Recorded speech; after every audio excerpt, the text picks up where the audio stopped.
প্রিয় BA third সেমিস্টারের ছাত্রছাত্রীরা, তোমাদের যাদের হিস্ট্রি পেপারে জেনারেল পেপার রয়েছে হিস্ট্রিতে, তাদের জন্য আজকের এই ভিডিওটি অত্যন্ত গুরুত্বপূর্ণ। আমি মাত্র তোমাদের 5 নম্বরের 5টি, 10 নম্বরের 4টি এবং 20 নম্বরের 4টি প্রশ্ন বলে দেবো, যে প্রশ্নগুলো পড়লে যেরকম অনার্সে DSC 4 এবং DSC 3 যেরকম কমন এসছে 100% তোমরাও কমন পাবে। তো চলো কথা না বাড়িয়ে চলে আসবো মূল আলোচনায়। এবং তোমরা যারা স্টাডি মেটেরিয়াল সংগ্রহ করেছো তারা নিশ্চিন্তে থাকো, তাদের ভালো রেজাল্ট হবেই। তো দেখো, আমাদের যে কোনো 3টি প্রশ্নের উত্তর দাও। 1 নম্বর প্রশ্ন হচ্ছে, নালন্দা বিশ্ববিদ্যালয় সম্পর্কে টিকা লেখো। অগ্রহার ব্যবস্থা সম্পর্কে একটি টিকা লেখো। মাৎস্যন্যায় বলতে কি বোঝো? গান্ধার শিল্প সম্পর্কে আলোচনা করো। এই প্রথম যে 4টি প্রশ্ন দেখছো না, এই প্রথম 4টি প্রশ্ন খুব ভালো করে তোমাদের করতে হবে। তার সাথে আরও 2টি প্রশ্ন পড়লে ভালো হয়। মৌর্য কৃষির ব্যবস্থার ওপর সংক্ষিপ্ত টিকা লেখো। গুপ্ত যুগে নারীদের স্থান নির্ণয় করো। এই প্রথম 6টি প্রশ্ন ভালো করে করে যাও। আশা করি তোমরা মিনিমাম 2টো প্রশ্ন তো কমন 5 নম্বরে পাবে, ঠিক আছে? এবং যদি আরও 2টো পারো তাহলে পড়তে পারো, যেটি হচ্ছে দেখো, গৌতমীপুত্র সাতকর্ণীর কৃতিত্ব এবং তোমাদের হচ্ছে মৌর্য প্রশাসনিক নিয়ন্ত্রণকে রমিলা থাপার কতগুলি ভাগে ভাগ করেছেন, এই প্রশ্নটি পড়তে পারো, অত্যন্ত গুরুত্বপূর্ণ। এবং এখানে আরেকটি গুরুত্বপূর্ণ রয়েছে যে প্রাচীন ভারতের দাস ব্যবস্থার প্রচলন নিয়ে মেগাস্থিনিসের বক্তব্য যথার্থ ছিল। কি যথার্থ ছিল এটি আলোচনা করতে হবে।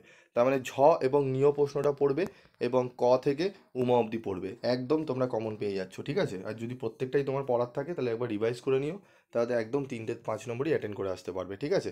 খুব ভালো করে এগুলো দেখে নাও, খুব ভালো করে এগুলো দেখো। অত্যন্ত কম আমি প্রশ্ন রেখেছি, বেশি প্রশ্ন রাখিনি। এই প্রশ্নগুলো আশা করি তোমাদের প্রত্যেকের হয়ে গেছে যা, ঠিক আছে? তো চলো এবার আমরা 10 নম্বরের প্রশ্ন আমরা 2টি দেয়, সেই 2টি পড়ার জন্য আমরা পড়বো। তো এখানে দেখো, আমাদের গুপ্ত যুগকে সুবর্ণ যুগ বলা কতটা সঙ্গত, যুক্তিসহ বিচার করো। এই প্রশ্নটি ইম্পর্টেন্ট। একজন শাসক হিসাবে হর্ষবর্ধনের কৃতিত্ব আলোচনা করো। এই প্রশ্নটিও গুরুত্বপূর্ণ। পল্লব স্থাপত্য ও ভাস্কর্য শিল্পের উপর একটি প্রবন্ধ লেখো। এই প্রশ্নটিও গুরুত্বপূর্ণ। টোটাল ক, খ, গ এই প্রশ্নগুলো ভালো করে তোমরা করলেই এখান থেকেই তোমরা কিন্তু প্রশ্ন কমন পেয়ে যাবে, ঠিক আছে?